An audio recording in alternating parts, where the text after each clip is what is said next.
Magandang umaga mga kapatid. December 30th, 2025. In the name of the Father, and the Son, and the Holy Spirit. Amen. Come, Holy Spirit, purify our hearts, renew our spirits,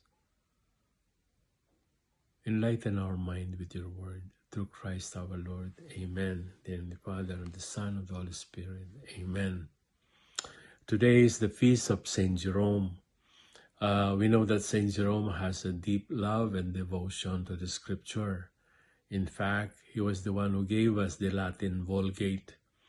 And he was the one who coined the words, ignorance of scripture is ignorance of Christ. Sana itong ating pagninilay ay maging susi, no? Sa pagkakaroon natin ng debosyon at pagmamahal sa salita ng Diyos. Ang ating reading sa araw nito ay sa libro ni Propeta Zechariah, chapter 8 from verse 20 to 22. At ang ating gospel ay sa gospel ni St. Luke, chapter 9, verse 51 to 56. No? So ang tema natin ay many people will be drawn to Jerusalem. Thus says the Lord of hosts, people shall yet come, even the inhabitants of many cities. The inhabitants of one city shall go to another, saying, let us go at once to entreat the favor of the Lord and to seek the Lord of hosts. I am going. Many people and strong nations shall come to seek the Lord of hosts in Jerusalem, and to entreat the favor of the Lord. Thus says the Lord of hosts, in those days 10 men from the nations and every tongue shall take hold of the robe of a Jew, saying, let us go with you, for we have heard that God is with you.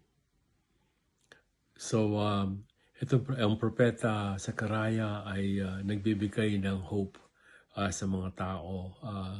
Diba, galing sila sa exile sa Babylon or for 70 years, na ngayon ay nasa Judah na sila at binibuild na nila yung temple.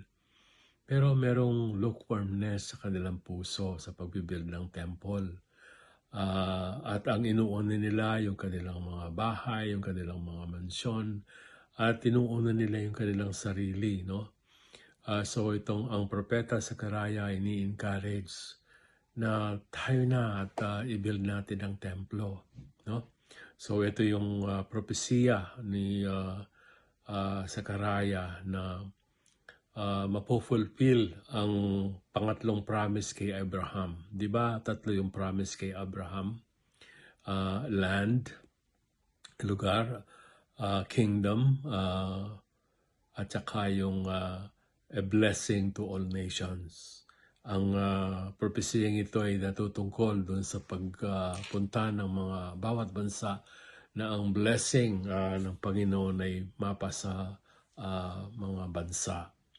At ang propeta ay nagbibigay ng encouragement sa mga tao. Ito yung ating inaharap, no? Kung hindi natin gagawin ito ay hindi darating, no? Ang Messiah. So, meron siyang paghamon at meron siyang pangako, blessing. At makikita natin din sa gospel, ano, ang face ng Panginoon. Panginoong Yesus ay paharap na sa Jerusalem. Alam naman natin na ang mangyayari pag punta na sa Jerusalem. Pero doon sa kanilang paglalakad patungo sa Jerusalem ay nadaanan nila ang isang village sa Samaria. No? At ang mga tao dito ay ayaw silang papasukin. No? Binibigyan sila ng trouble. Ang sabi ni James at saka ni John,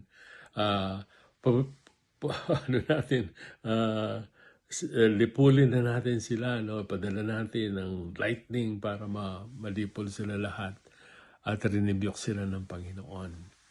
Hindi ako pumunta para magbigay ng violence kung hindi pag-asa, no? At mercy ang aking dala, sabi ng Panginoon, no? Kaninang umaga ay nanonood ako ng YouTube, no? At nakita ko yung celebration sa Holy Land, no? Dahil matagal na rin, no? Mula ng COVID, pagkatapos nagkaroon ng gera, no? So ang selebrasyon sa Jerusalem o sa Holy Land ay nawala, no? So yung mga tourists ay hindi makapunta doon dahil sa gera, dahil nagkaroon ng COVID, no? Pero nakita ko kanina, no? Ang mga Christians at saka Arab, Muslims ay sama-sama sa selebrasyon, no? Ng Pasko. So, ito yung atong makikita sa ating panahon na yung pag-asa natin ng magkaroon ng kapayapaan. At ito yung nais ng Panginoon, no?